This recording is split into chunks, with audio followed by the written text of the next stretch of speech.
En una fría mañana de 1505, mientras los lugareños de Isleben se apresuraban hacia el mercado, un joven de mirada intensa avanzaba con paso decidido, sin imaginar que años más tarde cambiaría el rumbo de la historia. Su nombre era Martín Lutero, y aunque entonces solo era un estudiante inquieto, pronto se convertiría en el protagonista de una revolución espiritual que sacudiría Europa entera. Pero antes de que las puertas de la iglesia de Wittenberg retumbaran con sus famosas 95 tesis, antes de que los príncipes, campesinos y hasta el Papa escucharan su nombre con asombro o temor, hubo dudas, miedos, revelaciones y una serie de decisiones inesperadas que forjaron al hombre detrás del mito. Esta es la historia de cómo un monje común desafió un imperio espiritual milenario y ganó. Una historia de coraje, papel, tinta y fe, donde cada paso marcaba una nueva grieta en un miro que muchos creían indestructible. Y así comienza nuestro viaje. Para entender cómo aquel joven estudiante llegó a convertirse en monje, debemos retroceder un poco. Martín Lutero no nació pensando en ser reformador, ni siquiera soñaba con desafiar a la iglesia. Su padre, Hans, un minero tenaz, tenía planes muy distintos. Quería que su hijo se convirtiera en un prestigioso abogado. Lutero estudiaba obedientemente en la universidad, hasta que el destino decidió intervenir de la forma más dramática posible. Una tarde de verano de 1505, mientras regresaba hacia Erfurt, el cielo se oscureció sin aviso. En cuestión de segundos, una tormenta feroz cayó sobre él. Los relámpagos iluminaban el camino como dagas de fuego y el viento aullaba entre los árboles. Lutero apenas podía ver a unos pasos de distancia cuando, de pronto, un rayo estalló a pocos metros de él, lanzándolo al suelo. Aterrorizado, creyó que era su fin. En ese instante desesperado, soltó un grito que cambiaría su vida para siempre. «Santa Ana, sálvame, y me haré monje». Cuando la tormenta cesó y Lutero se levantó entre temblores, sabía que había hecho una promesa y que no podría romperla. Contra los deseos de su padre, abandonó sus estudios de derecho y entró en el monasterio agustino de Erfurt. Allí comenzó un camino de disciplina, silencio y oración, pero también de profundas dudas internas. ¿Cómo podía un simple mortal alcanzar la salvación en un mundo lleno de pecado? Ese interrogante se convirtió en la semilla de algo mucho más grande, algo que todavía estaba germinando dentro de él. El monasterio agustino recibió a Martín Lutero con la solemnidad que caracteriza a quienes buscan una vida dedicada a Dios. Allí, el joven comenzó una rutina estricta, oraciones que iniciaban antes del amanecer, lecturas sagradas, trabajo manual y largos periodos de silencio. A primera vista, parecía el lugar ideal para hallar la paz espiritual que tanto anhelaba. Pero para Lutero ocurrió exactamente lo contrario. Era un monje ejemplar, quizás demasiado. Pasaba horas confesándose, revisando meticulosamente cada pensamiento y cada acción. Sus superiores, impresionados pero también preocupados, le decían que no era necesario torturarse con tanto escrúpulo. Lutero, sin embargo, no podía evitarlo. Sentía que ningún acto, por bueno que fuese, lograba acercarlo verdaderamente a Dios. Cuanto más se esforzaba, más indigno se creía. En esa búsqueda intensa, un acontecimiento marcó un antes y un después. Su orden lo envió a Roma, la ciudad eterna, la cuna de la Iglesia. Lutero viajó con la esperanza de encontrar un oasis espiritual, un ejemplo perfecto de fe. Pero lo que encontró allí lo desconcertó profundamente. Mientras caminaba entre palacios lujosos, templos imponentes y clérigos viviendo con abundancia, comenzó a notar una distancia enorme entre el mensaje humilde de Jesús y la ostentación de quienes decían representarlo. Aquello lo perturbó, y aunque regresó al monasterio con sus votos intactos, algo dentro de él había comenzado a resquebrajarse.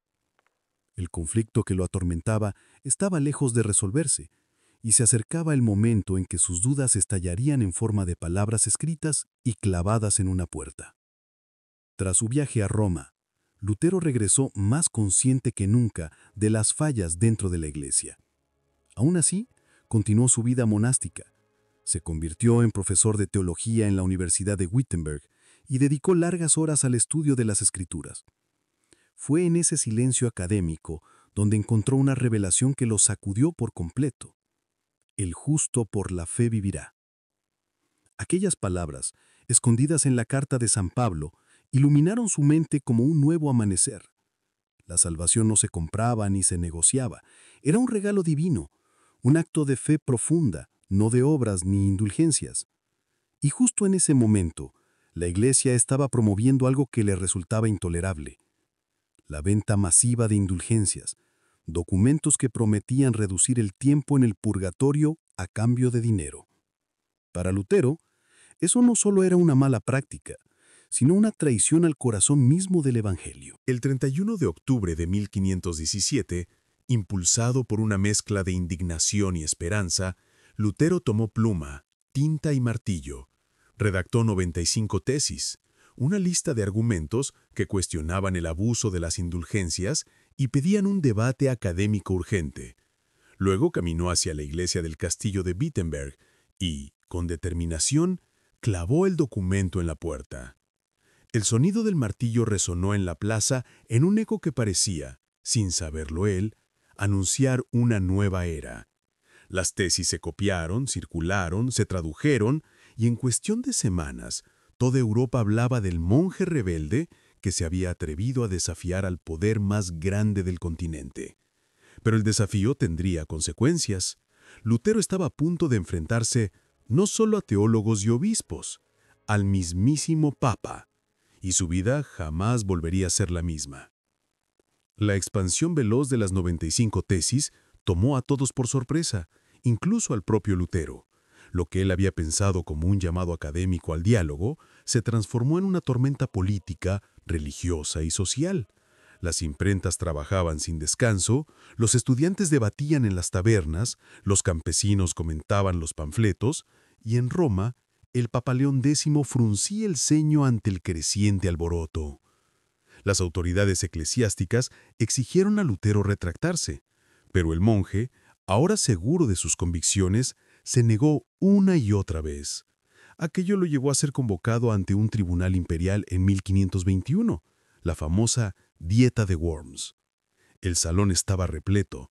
Príncipes, consejeros y teólogos observaban al monje agustino que, con su aspecto sencillo y su voz firme, parecía pequeño en comparación con el poder que lo juzgaba.